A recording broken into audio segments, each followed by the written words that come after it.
Healthcare and the budget, a massive display from a union hoping to see changes in funding before that budget deadline. It's coming up quick. Hi everybody and welcome to Empire State Weekly. I'm Ryan Peterson here in Albany. Huge crowds, healthcare workers from the 1199 SEIU union gathering at the Capitol this week to call on Governor Hochul to increase funding in the state budget to bolster New York's health system.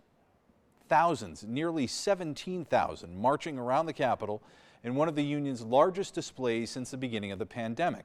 Those in attendance say while some things are improving, the pandemic left them in a worse state. Union members are calling for an additional $2.5 billion to be added to the state budget. They'd also like to see an increase in Medicaid reimbursement rates by 10% for hospitals, 20% for nursing homes with no offsets. All right, joining us now to give us some additional insight on the continuing push to increase health care funding is Helen Schaub, Political Director for the 1199 SEIU Union. Helen, thanks so much for joining us. Thank you so much for having me. So first of all, kudos. That turnout when you guys were in town, wow, filling up the arena, big march there on the Capitol, quite the accomplishment, but obviously something that's very important to your members here. Absolutely. Our members have been mobilizing for weeks because they really understand the stakes in this year's budget. They know we could see real cuts at safety net institutions who can't afford any less money. They need more money in order to be able to fulfill their mission. They know what could happen at nursing homes if there aren't the resources to provide the staff that residents need. And they know what's necessary to attract more home care workers to the industry. So our folks were very serious about bringing that message to Albany. And we're talking about a total of what you're proposing here, $2.5 billion added to the budget as negotiations continue here. And let's talk about the increases for those reimbursement rates for hospitals and for the nursing homes. 20% increase for the nursing homes, 10% for the hospitals. What does that mean and what do you hope that will accomplish? Well, it's important to understand that hospitals and nursing homes have not seen an increase in the Medicaid rate for over 15 years, except for 1% last year. New York really used to be a leader in terms of making sure that when we promised services for Medicaid beneficiaries, those services would be there and the state would pay for the value of those services.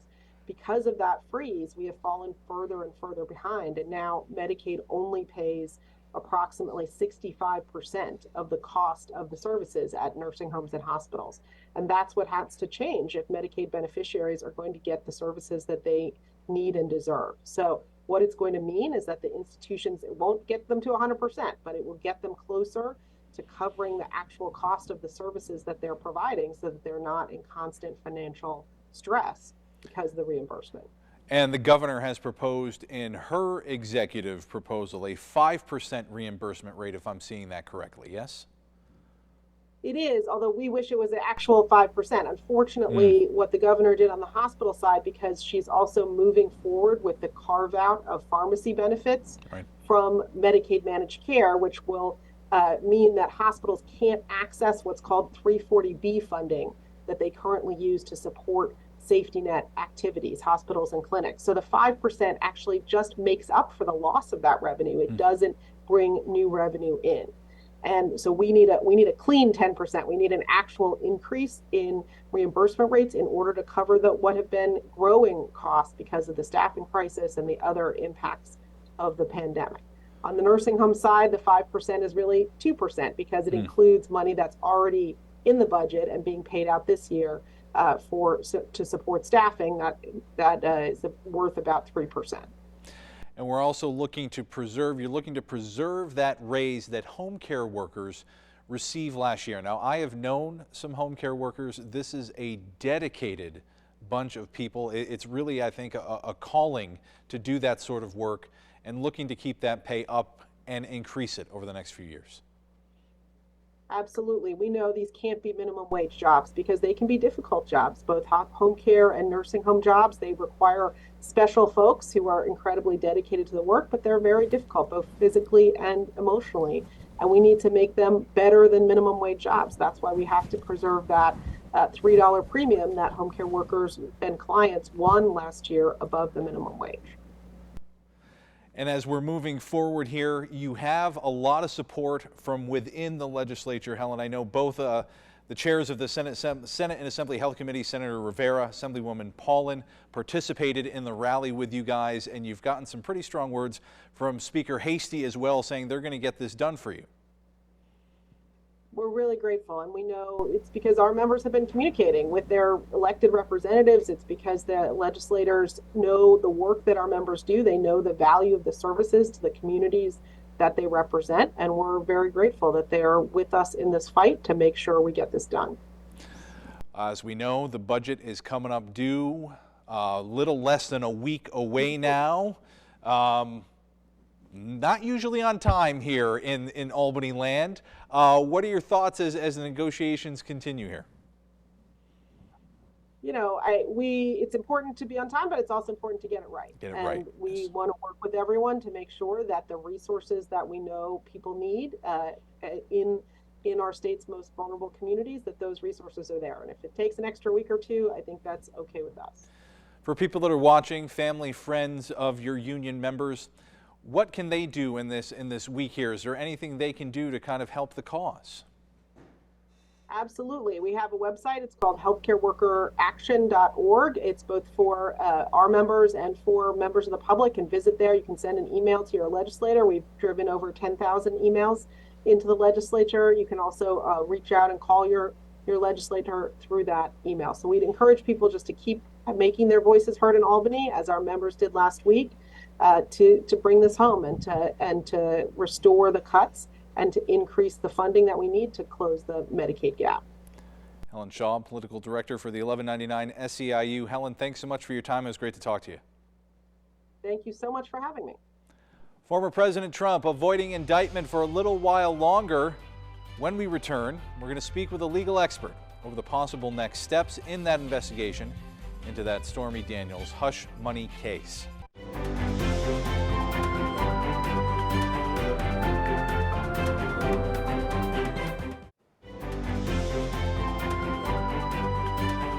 Welcome back to Empire State Weekly. I'm Ryan Peterson in Albany. Former President Trump will not be indicted nor arrested this week in Lower Manhattan. In a new letter, the Manhattan DA says Mr. Trump created a, quote, false expectation that something would happen this past week. Our correspondent Henry Rossoff has details now. Once again, this grand jury heard no new evidence in the case against former President Donald Trump, and this delays a possible indictment until next week at the very earliest. Today, down by the courthouse, it very quickly became about what was going on outside of the courtroom, with Manhattan District Attorney Alvin Bragg and his office pushing back against a Republican notion that this is a political investigation. Once again, we caught only a brief glimpse of Manhattan District Attorney Alvin Bragg entering his office Thursday. The Associated Press says Bragg's team did not present more evidence to the grand jury hearing testimony related to a hush money payment former President Trump allegedly made to an adult film star, Stormy Daniels. But Bragg's office did release a letter taking on claims from House Republicans. The GOP has called on him to testify before Congress, saying the investigation into Mr. Trump is political in nature and saying Bragg is using federal dollars. The letter from the Manhattan DA's general counsel called Congress's attempt to probe an ongoing investigation a, quote, unprecedented inquiry into a pending local prosecution and an unlawful incursion into New York sovereignty. In the letter, the Manhattan DA's office reiterated a promise to make a full statement when the grand jury proceeding is complete, regardless of the result. And it implied that congressional Republicans were the ones playing politics after former President Trump created, quote, a false expectation that he would be arrested. Fellow Democrats on Capitol Hill have backed up Bragg. And we should let law enforcement do their jobs without political interference. But Republicans continue to echo the claims by Mr. Trump that the Manhattan investigation and others around the country are political. Thursday morning on his social media platform Truth Social, the former president called Bragg a, quote, animal and claimed he's funded by Democratic billionaire George Soros, adding that this is the Gestapo. When Alvin Bragg gets elected as district attorney, he's not going to bring the case. And then the only thing that changes between then and now is President Trump announces he's running for president. The Associated Press reporting that this jury did in fact meet today, but did not hear anything new with the case of Mr. Trump. They heard about other cases, which is fairly typical for a grand jury, which is impaneled for many weeks and hearing many different cases. In Lower Manhattan, Henry Rossoff, Pix 11 News. All right, joining us now to give us some additional insight into the unfolding legal issues for the former president, Andrew Safranco, an attorney at LaMarche Safranco Law here in Albany. Andrew, thanks so much for joining us. Thank you for having me. So this is a case that obviously has a lot of attention, a lot of eyes on it. There's been a lot of speculation this past week. The former president himself even taking to social media, saying he was expecting to be arrested on Tuesday. Grand jury proceeding here, so let's kind of walk people through what this means. And you and I were just mentioning, typically a grand jury is hearing multiple cases. But your understanding is that this is maybe just a special grand jury that is dealing with just this right now. Correct. So typically grand juries meet in secret. It's a completely secret proceeding. And those grand jurors would hear multiple cases that is being presented by multiple assistant district attorneys regarding any multitude of felonies that could be charged against anybody. What we're hearing is that there is a special grand jury that's been appointed in this case where they're only hearing the evidence regarding former President Trump.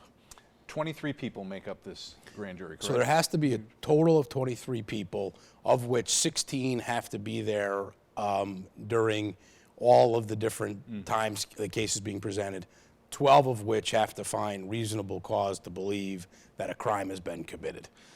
For those that are out there that have been reading the tea leaves, so to speak, from what I've read and from what I've heard, they feel if they felt they weren't going to get the indictment, this whole thing would have just been put on pause.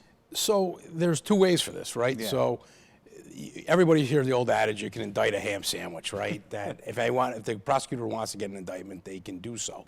But in this particular case, they may be wanting to present the case and have the grand jury vote a no true bill in order to say, hey, nobody's above the law. We're going to present the case. We gave the evidence to the grand jury, and they voted that there was no crime committed.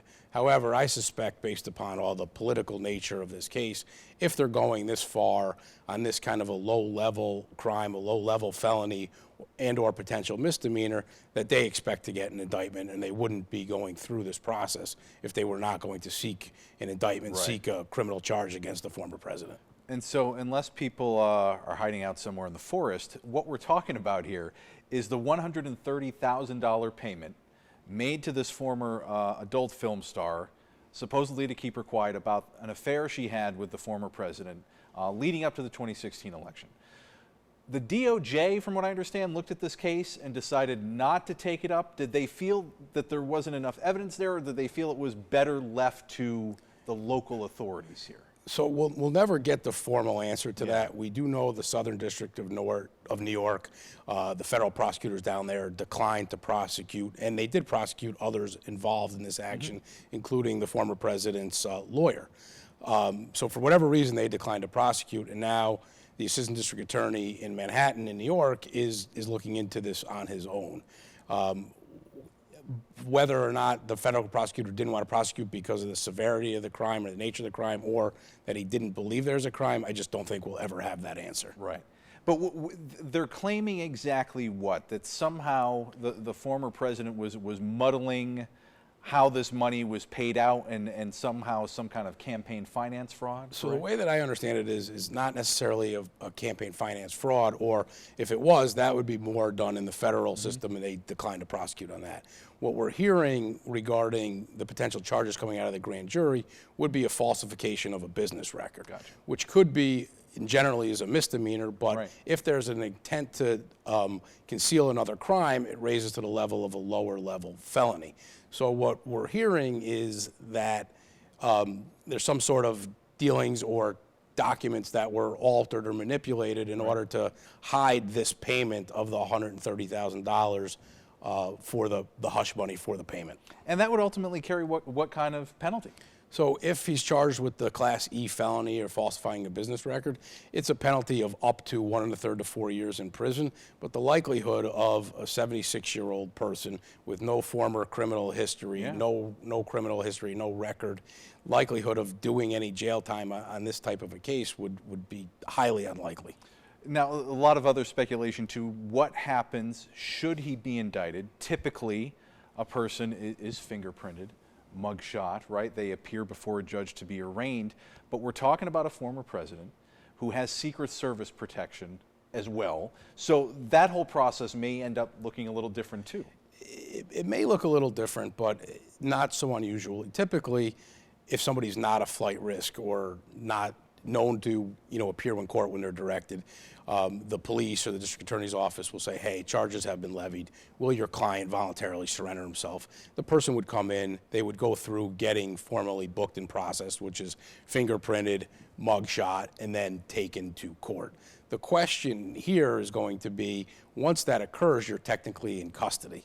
And will they, from the booking process, take him to court in handcuffs, or will they let him appear on his own to be arraigned on the indictment? It's a little more complicated when there's an indictment instead of charges first, because in this case it would be a sealed indictment. So no one will know the exact charges or the exact rulings or dealings of the grand jury until the indictment is unsealed in court.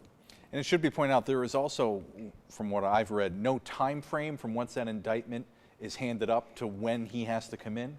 That's correct. I mean, normally they like to do it as soon as possible, Right. but they'll make arrangements with former President Trump's attorneys to say, hey, we'd like him to voluntarily surrender on this day. They'll make a mutually agreement.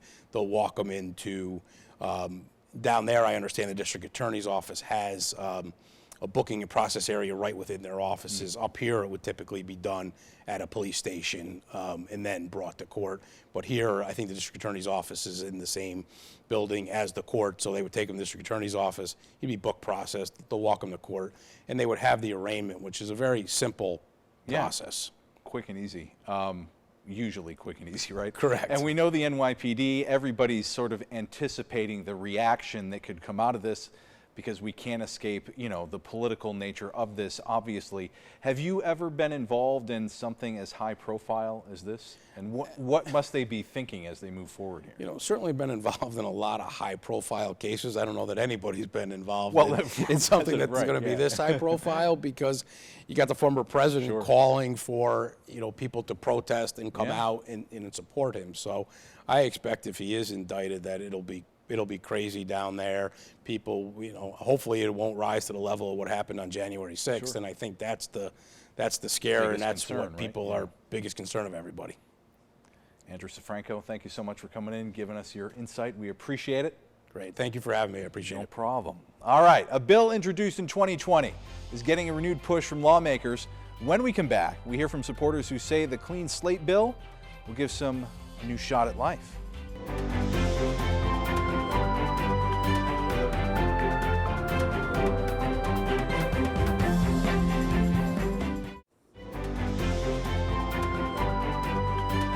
Welcome back to Empire State Weekly. I'm Ryan Peterson here in Albany. At the Capitol, advocates are pushing for a bill known as the Clean Slate Act. First introduced in 2020, it never passed both chambers. Our Capitol correspondent Amel Talegi explains what it is and why it's back on the table now. The bill would automatically seal criminal records 3 years after sentencing for misdemeanors and after 7 years for felonies. It would not apply to sex crimes. Advocates say it's nearly impossible for those who were previously incarcerated to get a job or proper housing with records being public. Once you've atoned for these mistakes, you should be able to move forward and make yourself and your families whole. Senator Jamal Bailey says everyone deserves a second chance, and passage of the bill will lead to lower recidivism rates. You want to stop people from committing crimes, give them a job.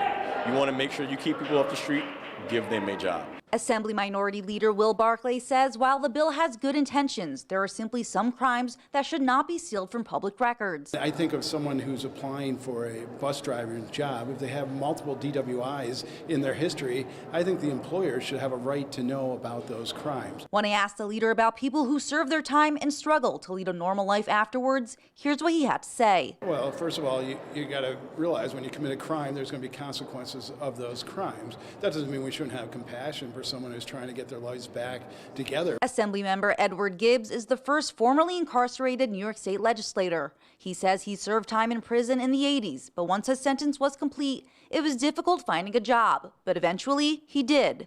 I worked for the law firm for about 10 years, got myself together, educated, and started doing wonderful things in my community, and I am here today because of that. The bill was included in the Senate's one house. We'll keep you updated as to whether or not it's included in the budget. Reporting in Albany, Amel Talegi. Our thanks to Amel. All right, stick around. We're going to be right back with a look at the week ahead in just a moment.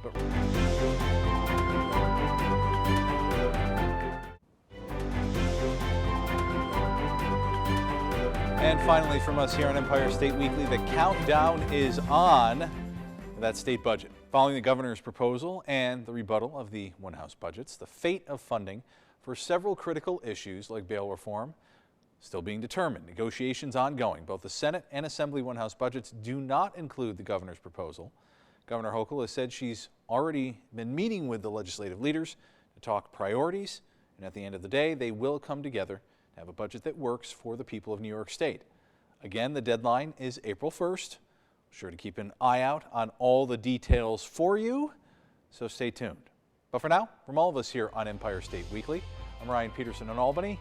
See you back here next week. Don't forget, you can catch Empire State Weekly all over the great state of New York. Here is our full schedule of where you can see us on 10 television stations across New York.